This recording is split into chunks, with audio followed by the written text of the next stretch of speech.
After the Tet Offensive of 1968, the Delta was quiet until, well, I was there until October '68, and the Delta was quiet.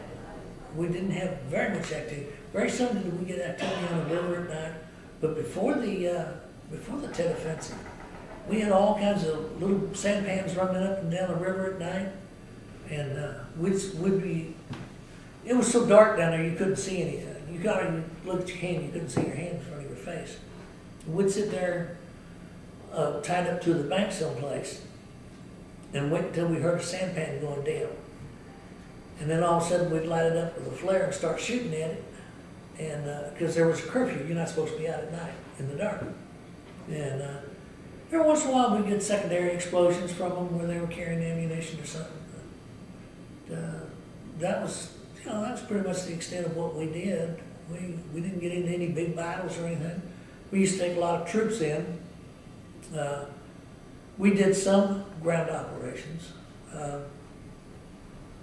We did some foot patrols through some of the areas down there, Kai Lake, Kai Bay, Yao Dek, Vinh Long, and that's because the captain, the Vietnamese captain, Dai Huy Tum, that was my counterpart down there. That's what we called each other, counterparts. And he called me his Kovan. But we would go down and he was a very aggressive man. He had been in the Navy for a long time. He had been fighting the Viet Cong and the NBA for a long time. And he was so aggressive that we were going out at night looking for trouble. And we would go out on the boats, or we'd go out, put the boat up on a shoreline someplace and go on a foot patrol. And he was trying to find somebody that would want to fight with us. And when we got into it, the boat was there to have the big guns. And we also had, down in Vung Tau, we had what they called Seawolves, which were the Navy Huey helicopters. The Seawolves would come in and give us air support. And in fact, one time we had one of our men pretty badly wounded. One of our Vietnamese soldiers was pretty badly wounded. And the medic said that we had to get him to a hospital or he'd die. So we called Seawolves, and one literally came in to our mike boat and set his skids right down on the side of the mike boat so that we could load our wounded man on there and get him out. Well, the Seawolves were American sailors, Navy pilots, and their gunners were all Navy. A couple of times when we got caught in the canal in Yao Dek, Vinh Long was just like 5 miles down the road, down the river. And we'd call Vinh Long and get some gunships out of there to come in and give us a hand getting out of something that we shouldn't have gotten into.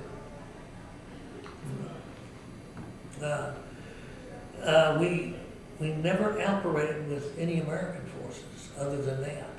Mostly it was all air support. And a couple of times we went with the 9th Infantry Division because we knew the canals. We would go with the Mobile Riverine Force up a couple of the canals or something, take them up there, and we liked them because their gunships really had some big stuff on them. They had 105 howitzers and they had flamethrowers, and so they could really lay down some suppressive fire. But generally we didn't operate with anybody but ourselves. Most of it was World War II stuff. We had a LCM, landing ship mechanized, which is a twin screw, twin rudder landing craft with a big ramp in front. And we had 2 LCVPs called Higgins boats. They were made out of plywood. And they had ramps in front for landing also. Most of the weapons we had were 03 Garand rifles, bolt action, single bolt action. We had a few M1s, and until I got there and started going down to the Navy base, talking to the Navy warrant officer down there, and then I started getting M16s and M1s and Thompsons and all kinds of World War II weapons that were down there. And that's how we outfitted our troops. When I first got there, our LCM had no guns on it whatsoever. and what I call a mothership for PBRs pulled into our the Mekong River one day, right across from our Navy place, our Navy port. And I got permission to go out there, and I found 2 old gunner's mates on board there that I'd been in the Navy with back in the 50s. And they introduced me to the skipper, and we all had a couple of drinks together. And the skipper said, "Well, do you need anything for your boats?" And I said, "Oh yeah." I said, "Our engines are shot." I said, "They haven't been overhauled since World War II. I said, "We have no gunpowder on our boats at all." And he said, "Well, bring your mike boat out." So the next day I took my mike boat out, and they hauled it up on deck. And I went back by LCBP, and 2 days later they called me and they said, "Come get your mike boat." I went and got my mike boat. I had brand new engines in my mike boat, 2 great big gray marine Buddha engines, brand new screws on there.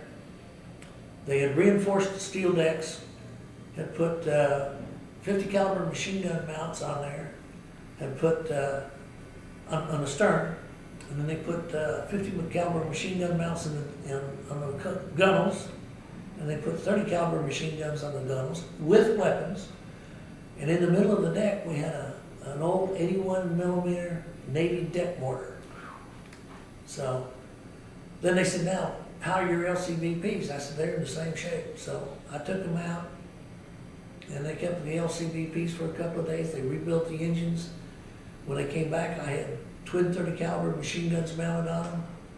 So whenever we got an arms cache where we had souvenirs, you know, the guys could take back, we took them out to the ship and gave them to the guys. So they kept us in pretty good shape. They kept maintenance up on my boats for me and everything. But as advisors in Vietnam, we're literally hunted.